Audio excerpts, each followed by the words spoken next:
The crime of the human being isn't necessarily that he doesn't do a good deed. The human being says, it can wait.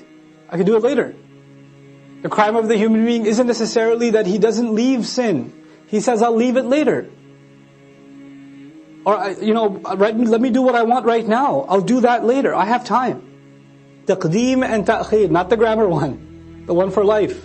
Human beings will be thoroughly informed. What were your priorities? What did you put ahead?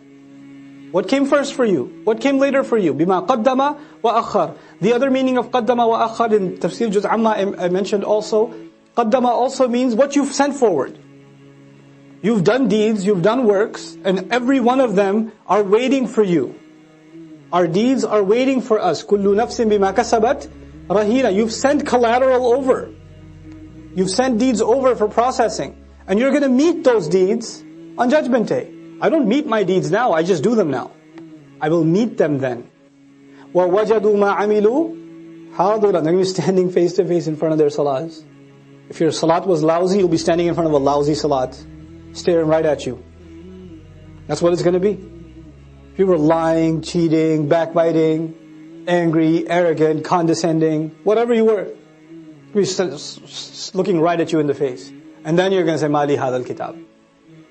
That's the reality of it. بِمَا قَدَّمَ وَأَخَّرَ. What did he make a priority out of? What did he put on the back burner? This is one of those life-transforming ayat. The human being will be thoroughly informed. This was your priority. This is what you spent time on. This is what you did with your free time. This is what you thought can wait. You had all these dreams. I want to memorize the Qur'an. What did you do for it? How many seasons of how many TV shows did you watch instead? That was a priority for you. What do you wanted to memorize? Oh, but it can wait though. Inshallah, one day, when my heart is purified, then I shall start. You know? بِمَا قَدَّمَ وَأَخَرَ بَلِ الْإِنسَانِ. No.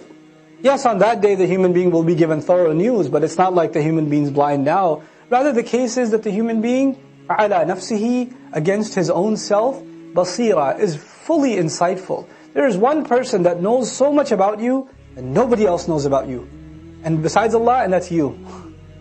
You have an insight into who you are, what your flaws are, what your limitations are, what your capabilities are, what your strengths are, what your weaknesses are, what opportunities you avail, what opportunities you get lazy about. You know that about yourself more than anybody else. And you and I decide to lie to ourselves. We just decide we're not going to have an honest conversation with ourselves, and about ourselves with Allah. We don't want to have that honest conversation. How many of us, you're driving by yourself, you just talk to Allah. You can talk in English, it's okay. One day in Arabic, inshallah. Talk in English, Ya Allah, I've done some pretty messed up things. You know. Spell them out. Spell them out until you cry. Ya Allah, I want to change. I don't want to do that anymore. Help me change. I don't want to make excuses. I already learned al-ma'adhiru makatib. I don't want to be that person. That's, you are in full view of yourself. You know exactly what you're capable of. And what we do as human beings, we put a front up. We put a facade up for other people. We put an image of ourselves up before others. Of course, I don't lay my sins out to you and you don't lay your sins out to me. So we all have good opinion of each other. But you know what? You keep a front up for so long that you forget that there's another reality to you that's not the one that you present before the world.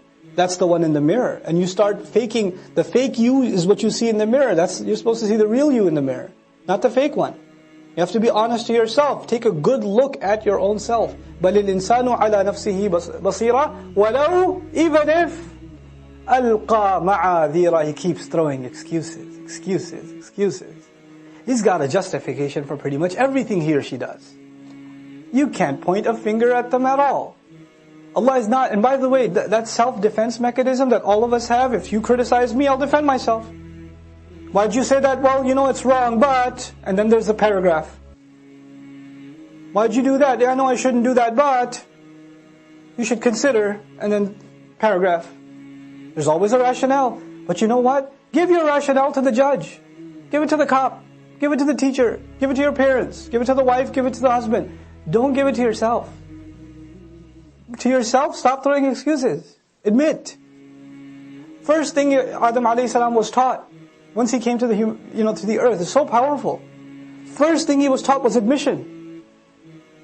It's so powerful. Adam alayhi salam made an error. And Allah told him, I will send you guidance. فَإِمَّا يَأْتِيَنَّكُم مِّنِّي هُدًى.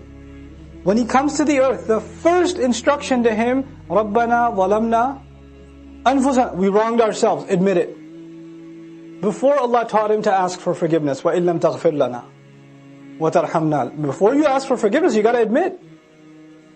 Otherwise, your asking for forgiveness is empty, it's hollow. That's why really the khutbah from Arafat, Yawm al-Arafah, still rings in my head. أول شيء قاله الخطيب رحمه الله يرحمه الله وحفظه الله قال هذا اليوم ليس فقط يوم الدعاء فإنه يوم الاعتراف.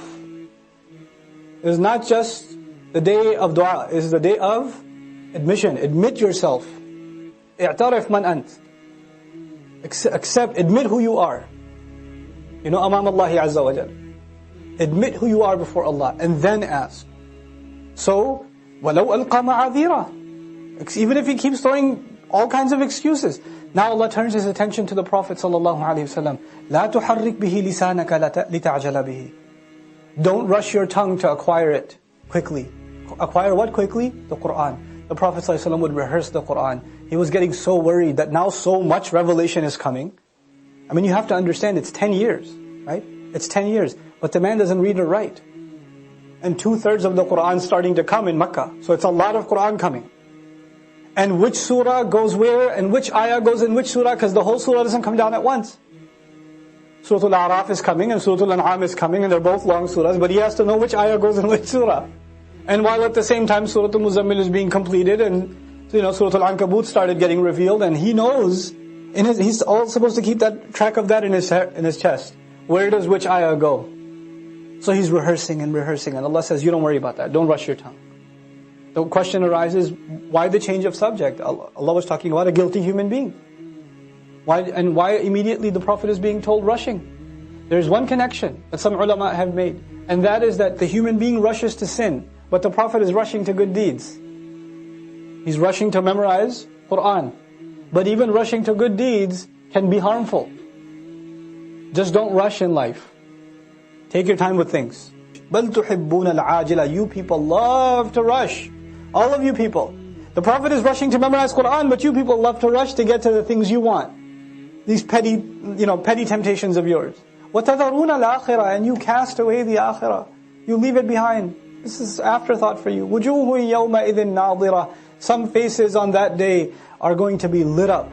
This is wujuhun nakira, even though it's a mubtada of a sentence, which is not the norm, which is to magnify these faces.